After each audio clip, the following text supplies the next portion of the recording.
नमस्कार दर्शकों, इस वीडियो लेक्चर सीरीज में आपका स्वागत है। आज हम कक्षा 12 व्यावसायिक विषय योग प्रशिक्षक की इकाई 3 योग अभ्यास सत्र 1 षटकर्म के अंतर्गत इन विषयों पर चर्चा करेंगे और ये विषय है जलनेति, त्राटक और कपालभाति। आइए अब बात करते हैं जलनेति की। जलनेति एक महत्वपूर्ण शुद्धि क्रिया है जिसमें पानी द्वारा नाक की सफाई की जाती है। संस्कृत में गर्दन से ऊपर के भाग को नेति कहा जाता है। चूंकि यह क्रिया इस भाग से संबंधित होने के कारण नेति क्रिया कहलाती है। इस क्रिया के द्वारा नाक, आँख, कान व गर्दन की नाड़ियों को शुद्ध किया जाता है। नेति के दो प्रकार हैं, सूत्र नेति और जल नेति।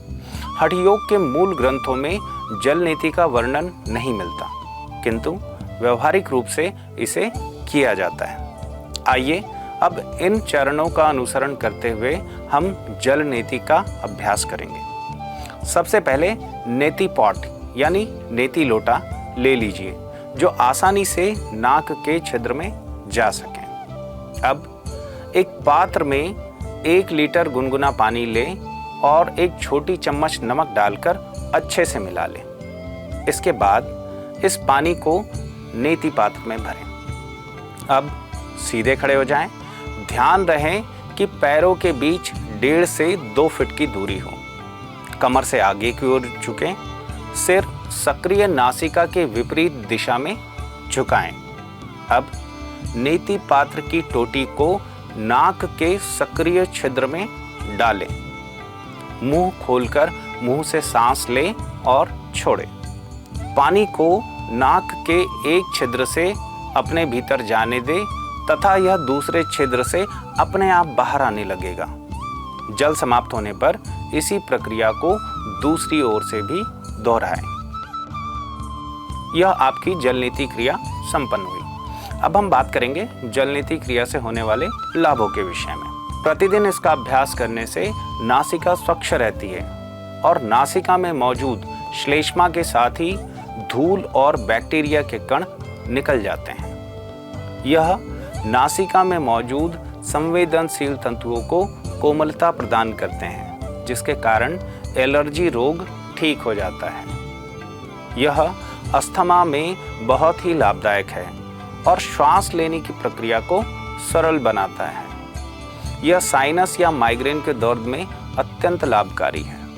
यह ऊपरी श्वसन संबंधी समस्याओं जैसे गला खराब होना, टॉन्सिल और सूखे कफ में भी अत्यंत लाभकारी प्रक्रिया है। जलनेति आँखों की नालियों को साफ करता है और आपकी दृष्टि में सुधार लाता है। आइए अब हम बात करते हैं जलनेति क्रिया के दौरान क्या सावधानी रखी जानी चाहिए। जलनेति क्रिया करने के बाद धौंकनी क्रिया करना चाहिए। जिन लोगों को उच्च रक्तचाप की शिकायत है वे इस प्रक्रिया को सावधानी पूर्वक करें। यदि किसी व्यक्ति के कान में दर्द है तो उस व्यक्ति को जलनेति का अभ्यास बिल्कुल नहीं करना चाहिए। जिन लोगों को नाक से खून आने की समस्या है उन्हें भी जलनेति नहीं करना चाहिए। अगली क्रिया है त्राटक। त्राटक का अर्थ है टकटकी लगाकर देखना या सतत रूप से देखना। जिसे देखना है वह वस्तु या माध्यम कुछ भी हो सकता है, जैसे कि रात्रि में तारे या चांद, दीवार पर कोई बिंदु, चित्र या किसी इष्ट का विग्रह आदि पर दृष्टि को एकाग्र करना अर्थात अपलक देखना जब तक कि आंखों से पानी न निकलने लगे। यह त्राटक कहलाता है। आइए इन चरणों का अनुसरण करते हुए त्राटक करें। सबसे पहले किसी भी ध्यान के आसन में बैठ जाएं। रीढ़ की हड्डी सीधी रहे। एकांत कक्ष में ऐसा कैनवास रखें जिसमें काले पृष्ठभूमि पर लाल अथवा सफेद बिंदु हो तथा उस पर आपके नेत्रों के बीच कम से कम 3 फीट की दूरी हो। अब बिंदु को अपलक देखते हुए उस पर अपना ध्यान केंद्रित करें। कुछ क्षण बाद जब आंखों में आंसू आने लगे तब आंखें बंद कर लें। दूसरी विधि में त्राटक के अभ्यास के लिए दीपक या मोमबत्ती का सहारा लिया जाता है। आकार में बड़े दीपक या मोमबत्ती को जलाकर उसके समक्ष बैठ जाएं तथा उसकी ज्योति को अपलक देखते हुए उस पर अपना ध्यान केंद्रित करें। कुछ क्षण बाद जब आंखों में आंसू आने लगें तब आंखें बंद कर लें। इसमें ख्याल इस बात का रखना है कि दीपक आंख के स्तर पर होना चाहिए। इस क्रिया को कुछ समय बाद पुनः दोहराएं। यह आपकी त्राटक क्रिया संपन्न हुई। अब हम बात करते हैं त्राटक क्रिया से होने वाले लाभों के विषय में। त्राटक क्रिया का अभ्यास करने से एकाग्रता बढ़ती है तथा शांति मिलती है। त्राटक के अभ्यास से मानसिक क्षमता और स्मरण शक्ति बढ़ती है। त्राटक क्रिया के नियमित अभ्यास से आंखों में तेज बढ़ने लगता है। अब हम बात करेंगे त्राटक क्रिया में रखी जाने वाली सावधानियों की। जिस भी स्थान पर त्राटक का अभ्यास किया जा रहा हो वह एकदम एकांत और शांत हो। अभ्यास के दौरान फोन, अलार्म आदि बिल्कुल बंद रखें। अगर किसी ज्योति के साथ त्राटक कर रहे हैं, मोमबत्ती की लौ या दीपक के साथ, तो ध्यान रहे कि ज्योति की लौ स्थिर रहे। अब हम बात करते हैं अगली क्रिया की, कपालभाति। कपाल का अर्थ है खोपड़ी और भाति का अर्थ है चमकना। इस क्रिया से मस्तिष्क की सारी ग्रंथियों व नसों को पर्याप्त मात्रा में शुद्ध रक्त की प्राप्ति होती है, जिससे सिर तथा मस्तिष्क की कोशिकाओं को नई ऊर्जा मिलती है। आइए इन चरणों का अनुसरण करते हुए कपालभाति करें। सबसे पहले ध्यान के किसी आरामदायक आसन में बैठ जाएं।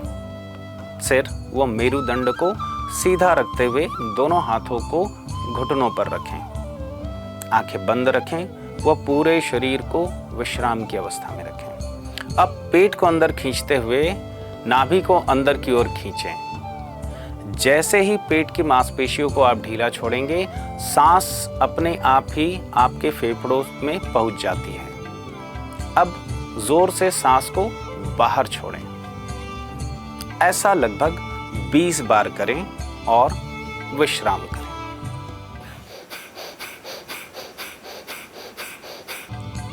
कुछ समय के विश्राम के बाद यही प्रक्रिया अगले 2 चक्र में और दोहराएं। यह आपकी कपालभाति क्रिया संपन्न हुई। अब हम बात करते हैं कपालभाति से होने वाले लाभों के विषय में।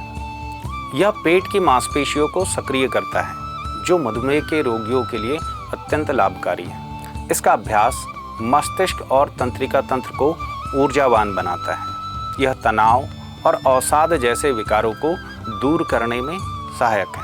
अब हम बात करेंगे कपालभाति में रखे जाने वाली सावधानियों के विषय में। सबसे पहला, कपालभाति का अभ्यास हृदय रोगों जैसे हाई ब्लड प्रेशर, चक्कर आना, मिर्गी, हार्निया और गैस्ट्रिक अल्सर जैसे में नहीं करना चाहिए। कपालभाति का अभ्यास खाना खाने के बाद 4 घंटे के लगभग नहीं करना चाहिए। आज हमने इस वीडियो में इन षटकर्मों के विषय में सीखा। सबसे पहले जल नीति के विषय में सीखा, उसके बाद त्राटक के विषय में सीखा। त्राटक में हमने बिंदु त्राटक और ज्योति त्राटक के विषय में सीखा। उसके बाद अंत में हमने कपालभाति क्रिया के विषय में सीखा। तो बने रहिए हमारे साथ, आपसे पुनः मुलाकात होगी योग से संबंधित एक नए वीडियो के साथ। तब तक के लिए धन्यवाद।